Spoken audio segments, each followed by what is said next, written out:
Drawing ceiling বিছানা নালিশে নীল পরকীয়া। পরিবার একটি সমাজের মূল ভিত্তি, কিন্তু সেই ভিত্তিতেই এখন দেখা দিচ্ছে ফাটল। ভালোবাসা, বিশ্বাস আর পারস্পরিক শ্রদ্ধার জায়গা দখল করছে পরকীয়ার মতো বিতর্কিত সম্পর্ক, যার প্রভাব পড়ছে পরিবার, সন্তান এবং পুরো সমাজ ব্যবস্থার ওপর। কোথাও সংসার ভাঙছে, কোথাও ঘটছে পারিবারিক কলহ, আবার কোনো কোনো ক্ষেত্রে ঘটছে আত্মহত্যা কিংবা হত্যার মতো মর্মান্তিক ঘটনাও। সচেতন মহল বলছে, সামাজিক অবক্ষয় ও মূল্যবোধের সংকটই এর অন্যতম কারণ। পরকীয়া বর্তমান সমাজে আসলে সবচেয়ে বড় একটা বিস্ফোরণ। পরকীয়া শুধুমাত্র যে দুইটা মানুষের মধ্যে সীমাবদ্ধ তা না, পরকীয়ার জন্য একটা পরিবার, একটা সমাজ অনেক বড় ক্ষতিগ্রস্ত হয়। পরকীয়া রোধে আসলে প্রয়োজন নৈতিক শিক্ষা আর ধর্মীয় মূল্যবোধ। এর সবচেয়ে বড় ভুক্তভোগী হচ্ছে সন্তানরা। ভেঙে যাওয়া পরিবারে বেড়ে ওঠা সন্তানরা মানসিকভাবে ক্ষতিগ্রস্ত হচ্ছে প্রতিনিয়ত।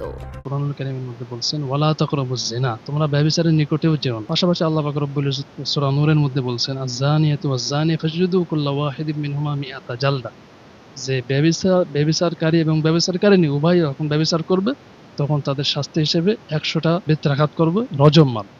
পাশাপাশি আল্লাহ রাসূল সাল্লাল্লাহু আলাইহি ওয়াসাল্লাম হাদিস পাকের মধ্যে বলছেন, মান ইয়াজমানু মা বাইনা লিহজাইহি ওয়া মা বাইনা রিজলাইহি আজমানা লাহুল জান্নাহ। হাদিসে পাকের মধ্যে আল্লাহ রাসূল সাল্লাল্লাহু আলাইহি ওয়াসাল্লাম বলছেন, যে ব্যক্তি 2 থুতনির মাঝের অংশ এবং 2 হাঁটুর মাঝের অংশকে হেফাজত করবে, আল্লাহ পাক রব্বুল ইজ্জত বলছেন, আমি নিজে তার জান্নাতে প্রবেশ করার জিম্মাদার।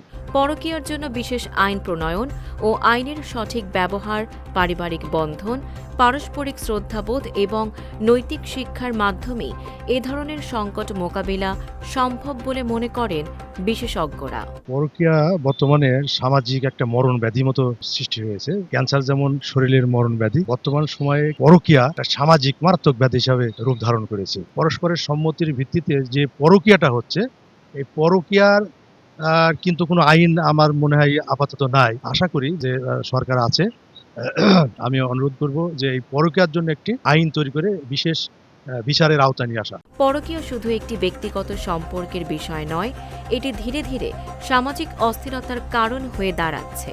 তাই এখনই প্রয়োজন সচেতনতা, পারিবারিক বন্ধন দৃঢ় করা এবং মানবিক মূল্যবোধ চর্চা।